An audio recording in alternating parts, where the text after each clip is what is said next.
from Missouri. Thank you, Mr. Chairman. Back in December, I held healthcare roundtables throughout our congressional district in Southeast and South Central Missouri to just hear from farmers, small business owners, families of the experiences that they've had under Obamacare. And the message was very consistent.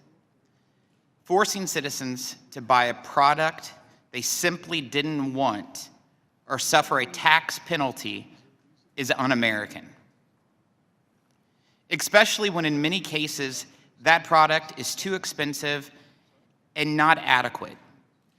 As a gentleman from Pennsylvania mentioned briefly of the exchanges in his state going from 13 to 8, I think were the numbers.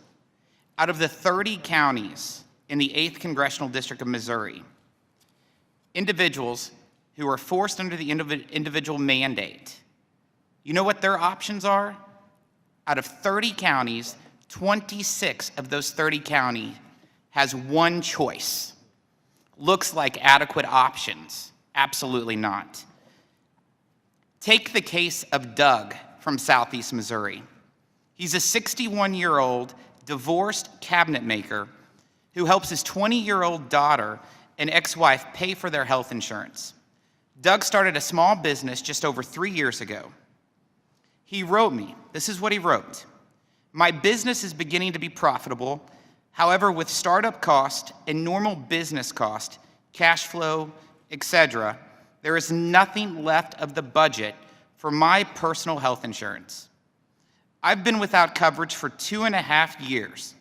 I make too much to qualify for subsidies, not that I would take advantage anyway, and do not make enough to pay the premiums after paying for everyone else.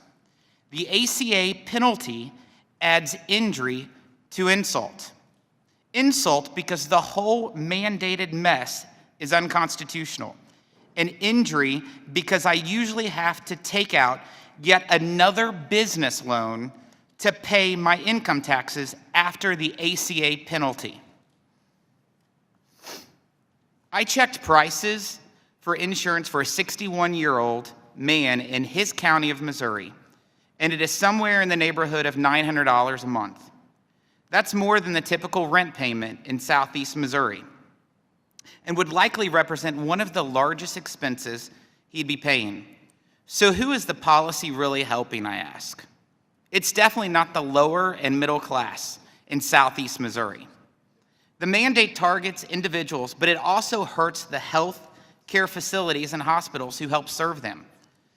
During one of our roundtables, the CEO of one of the federal qualified health centers testified that in their area, 37.3% of the population they serve are uninsured.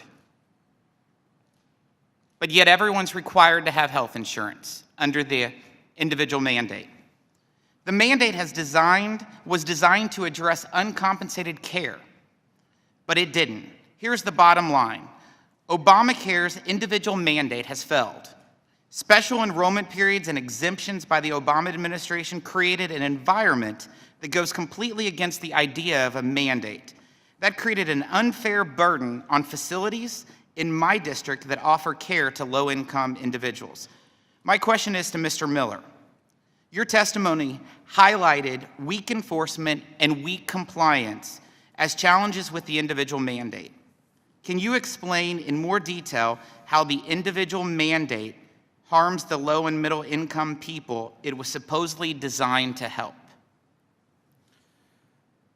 Well, I'm trying to go backwards from where you're talking about. Part of it is because it didn't deliver what it said it was going to do. In terms of the coverage effects you saw, where those people went was primarily into Medicaid to the extent they were lower income. That's what they ended up choosing rather than the exchange-based coverage, and that's where they've ended up. However, insurers along the way have incurred some substantial losses within these exchange markets because their original business plans assumed a different set of enrollment and a different level of compliance with a mandate which was never enforced in that manner, so that the mismatch has created, in effect, the compression of plans and the rising premiums.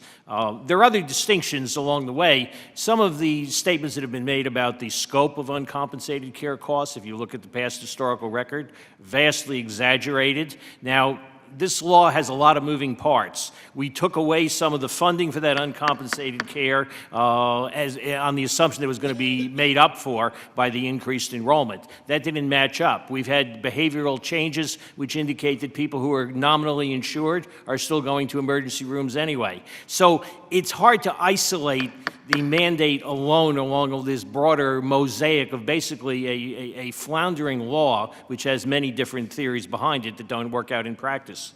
Thank you, Mr. Chairman. I now recognize the gentleman from New York, Mr. Crowley. Thank you, Mr. Chairman. Thanks very much.